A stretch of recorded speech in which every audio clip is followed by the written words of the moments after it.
Ya, oke. Assalamualaikum warahmatullahi wabarakatuh. Perkenalkan, nama saya Yuandri Andika Resta. Saya dari Universitas Diponegoro, Sekolah Vokasi, Program Studi Teknologi Rekayasa Otomasi. eh ya, saya 3 digit NIM terakhir saya yaitu 060, dan pada kali ini saya akan menjelaskan eh praktikum kali ini saya menggunakan modul yaitu Tonix TK4S T4RN, yang dimana modul tersebut itu eh, ada membutuhkan catu daya dan terdapat sebuah lampu dan terdapat sebuah sensor suhu, yang dimana kita akan mencari konfigurasi yang pas untuk menemukan eh, grafik respon yang bagus, sehingga kita harus mencari konfigurasi yang pas dengan mengatur set point, hysteresis, dan juga kita nanti akan menggunakan PID juga. Nah, untuk pertama kita akan menjelaskan yaitu respon sistem. Respon sistem merujuk pada bagaimana perilaku atau keluaran output suatu sistem berubah dari waktu ke waktu sebagai respon terhadap sinyal masukan atau input.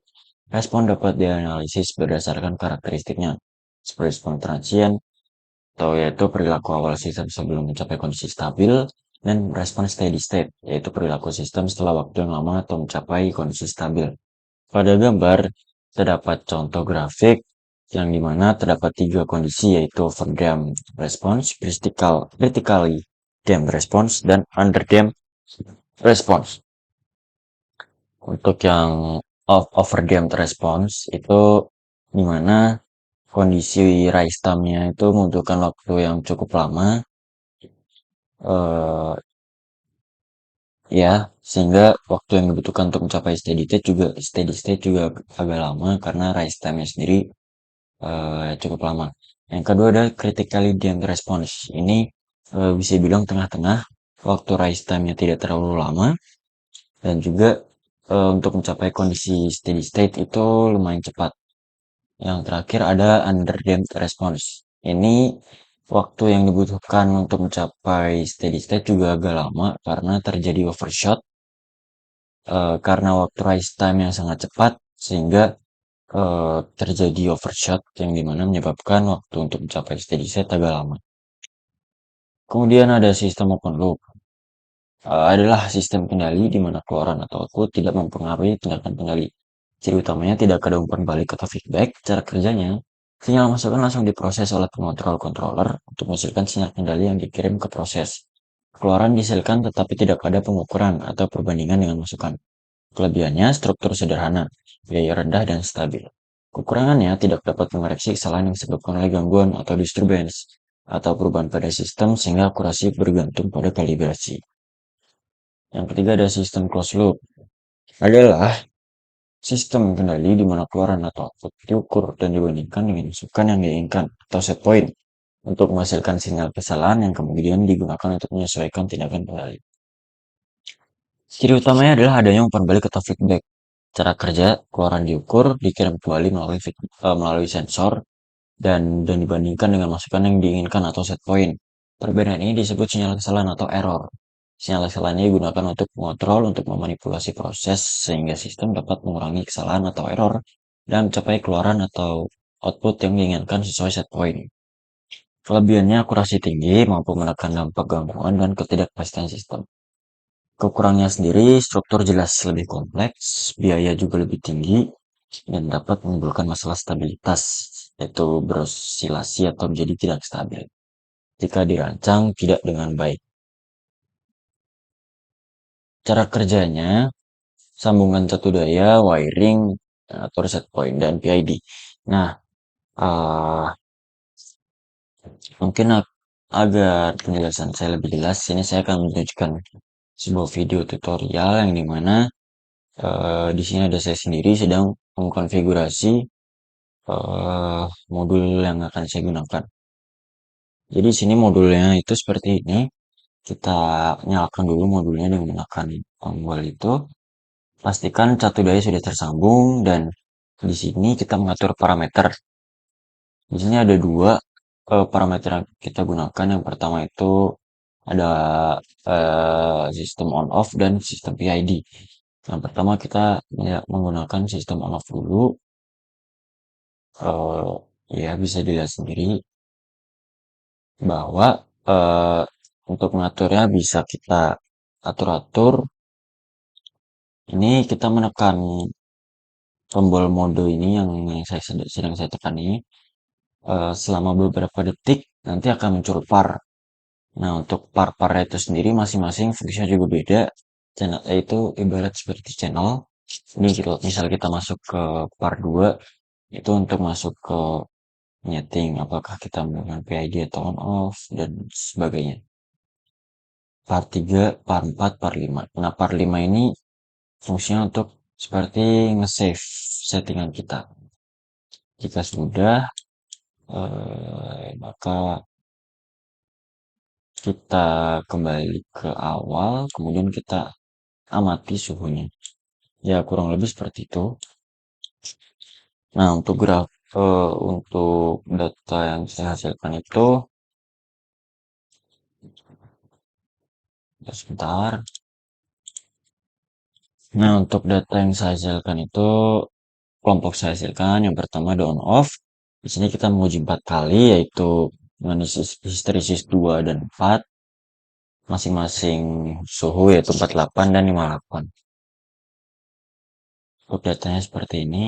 Ini kita uji dengan waktu 180 detik, ya, sekitar 3 menitan lah. Ini juga grafik yang dihasilkan seperti ini. Dan yang kita menggunakan PID, di sini kita mencari settingan konfigurasi yang pas sehingga kita bisa mendapatkan rise time yang cepat, tidak terjadi overshot yang terlalu tinggi, dan untuk mencapai waktu steady state cepat, tidak terlalu lama. Nah, untuk grafiknya seperti ini. Ya, mungkin yang paling bagus PID 8. Nah, mungkin untuk data-datanya seperti ini, juga saya sudah menjelaskan cara kerja, teori juga sudah saya jelaskan. Mungkin untuk penjelasan video kali ini, saya saya cukupkan. Maaf bila ada kesalahan kata, penjelasan yang kurang. Saya mohon maaf. Mungkin kesimpulan yang bisa diambil pada praktikum kali ini, kita mencoba untuk mencari konfigurasi yang pas agar eh, respon yang dihasilkan, grafik yang dihasilkan itu memiliki rise time yang cepat, tidak tidak terjadi overshoot yang terlalu tinggi, dan untuk mencapai waktu steady state itu kita cari yang tercepat. Untuk apa kita menggunakan hysteresis on off PID, kita atur PID, ya tujuannya itu untuk mencari grafik yang paling bagus, grafik yang paling tepat, grafik yang paling sesuai dengan apa yang kita inginkan. Ya mungkin kurang lebih seperti itu.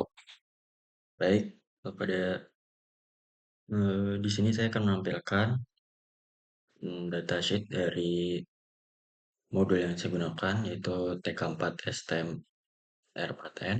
Em, jadi di sini tuh eh,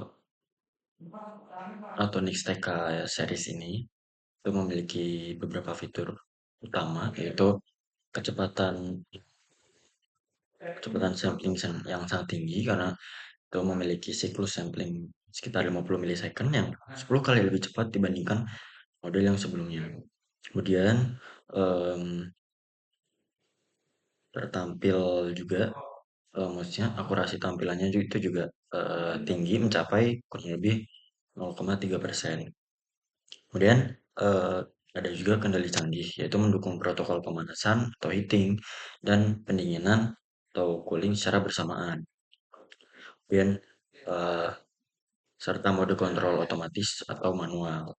Nah, untuk berikutnya ada komunikasi yaitu mendukung protokol Modbus RTU melalui antarmuka RS485. Ya, pada layar nih kelihatan, kemudian ya. Kemudian pengaturan parameter mudah itu dapat dikonfigurasi melalui menggunakan PC melalui perangkat lunak DAQ master dan koneksi USB. Seperti pada praktikum yang saya lakukan, saya menggunakan software DAQ master yang disambungkan ke laptop.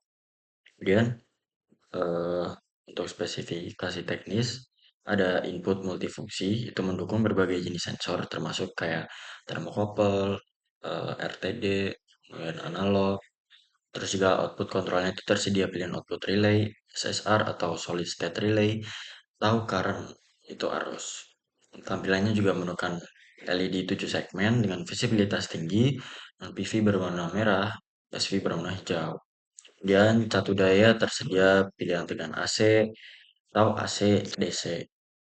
Kemudian dari eh, spesifikasinya juga atau dari datasheet komponen fisiknya itu ada PV yaitu measured unit value menampilkan nilai terukur saat ini,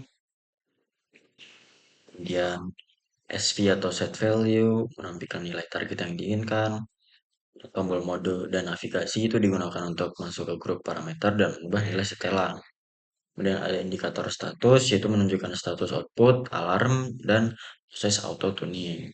Nah, untuk pengaplikasiannya ini, ya TK4S, TN4R ini sudah sangat ideal untuk digunakan, terutama untuk mengontrol suhu atau proses pada mesin industri yang membutuhkan respon cepat dan akurasi tinggi, seperti pada mesin pengemasan, pengolahan plastik, atau tungku pemanas industri.